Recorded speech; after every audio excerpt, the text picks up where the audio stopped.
স্বামী বিবেকানন্দ যুৱ শক্তিৰ প্ৰেৰণা আজি 12 জানুৱাৰীত মহান ভাৰতীয় সাধু আৰু চিন্তাবিদ স্বামী বিবেকানন্দৰ 163 সংখ্যক জন্মদিন দেশখনৰ বিভিন্ন প্ৰান্তত উদযাপন কৰা হৈছে। সমান্তৰালভাৱে দক্ষিণ হালমৰা মানকাছাৰ জিলাৰ মানকাছাৰৰ ৰামকৃষ্ণ সেৱা সংঘৰ উদ্যোগত দিনজোৰা কাৰ্যসূচীৰে মানকাছাৰতো বিভিন্ন কাৰ্যসূচী গ্ৰহণ কৰা হৈছে। এই উপলক্ষে যুৱক যুৱতীক তেওঁৰ চিন্তাৰে অনুপ্ৰাণিত কৰাৰ প্ৰতিশ্ৰুতি, তেওঁৰ জীৱন আৰু কৰ্মৰাজিক স্মৰণ কৰাৰ আহ্বান জনাইছে। স্বামী বিবেকানন্দই কেৱল ভাৰতকে নহয় সমগ্ৰ বিশ্বকে এক নতুন দিশ দেখুৱালে। তেওঁৰ চিন্তাধাৰাই যুৱক যুৱতীসকলৰ মাজত আত্মবিশ্বাস, দেশপ্ৰেম আৰু সেৱাৰ ভাৱ জগাই তুলিছিল।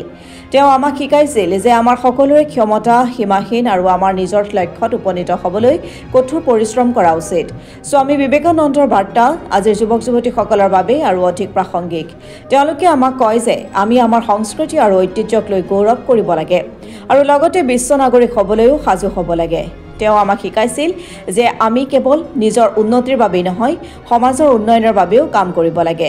স্বামী বিবেকানন্দৰ বাৰ্তা যুৱ প্ৰজন্মৰ বাবে বিশেষভাৱে গুৰুত্বপূৰ্ণ। স্বামী বিবেকানন্দৰ জন্মদিন উপলক্ষে আহক আমি সকলোৱে প্ৰতিশ্ৰুতি লওঁ যে তেওঁৰ ধাৰণাসমূহ আমি আমাৰ জীৱনত কাৰ্যকৰী কৰি এখন উন্নত সমাজ গঢ়ো। আজি পুৱা মানকাছাৰৰ ৰামকৃষ্ণ সেৱা সংঘৰ উদ্যোগত ৰামকৃষ্ণ সেৱা সংঘৰ পৰা এখন ৰেলী উলিওৱা হয় আৰু উক্ত ৰেলীত বিভিন্ন স্তৰৰ ৰাইজ উপস্থিত থাকে।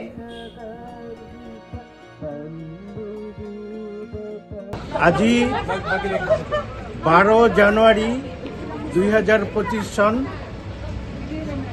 শ্ৰী শ্ৰী স্বামী বিবেকানন্দৰ 163তম জন্ম দিৱস উপলক্ষে জাতীয় যুৱ দিৱস 41তম জাতীয় যুৱ দিৱস আমি ৰামকৃষ্ণ সেৱা সংঘ মানকাছৰ প্ৰাংগণৰ পৰা অনুষ্ঠিত আয়োজন কৰিছোঁ।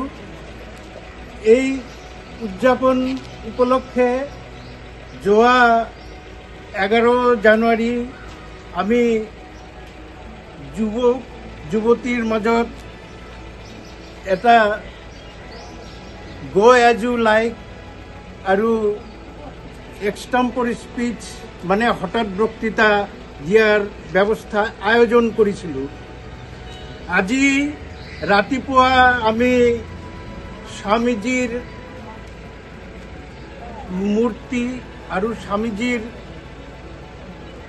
ফটো সৈতে এটা বিৰাট শোভাযাত্ৰাৰ আয়োজন কৰিছোঁ। আজি গোটেই দিনটো আমি স্বামীজীৰ 163তম জন্ম দিৱস উপলক্ষে পূজা, প্ৰসাদ বিতৰণ ইত্যাদি কৰি গোটেই দিনটো আমি আনন্দ সহকাৰে উদযাপন কৰাৰ মনস্থ কৰিছোঁ। আজি স্বামী বিবেকানন্দৰ 163তম জন্ম জয়ন্তী উপলক্ষে আমালোকে ৰামকৃষ্ণ সেৱা সংঘ মানকাছাৰৰ তৰফৰ পৰা ৰাতিপুৱা প্ৰভাত ফেৰী ওলাইছোঁ। গোটেই মানকাছাৰ আমালোকে ভ্ৰমণ কৰি এতিয়া মন্দিৰত আহি উপস্থিত হৈছোঁ আৰু আমালোকে শাৰদা সংঘৰ তৰফৰ পৰা আজি মা শাৰদাৰ জন্মবাৰ্ষিকী জন্মতিথি আমালোকে লগতে স্বামীজীৰ জন্মতিথি আৰু মা শাৰদাৰ জন্মতিথি একেলগে আমালোকে উদযাপন কৰিম। গোটেই দিনটো আমালোকে আনন্দৰে অতিবাহিত কৰিম। মানকাছাৰবাসী ৰাইজৰ সকলোকে আমালোকে প্ৰসাদ বিতৰণ কৰি সকলক অনুৰোধ কৰিছোঁ গোটেই মানকাছাৰ মানুহে যিবিলাক আহি প্ৰসাদ গ্ৰহণ কৰি আমালোকক কৃতজ্ঞতা জ্ঞাপন কৰিব।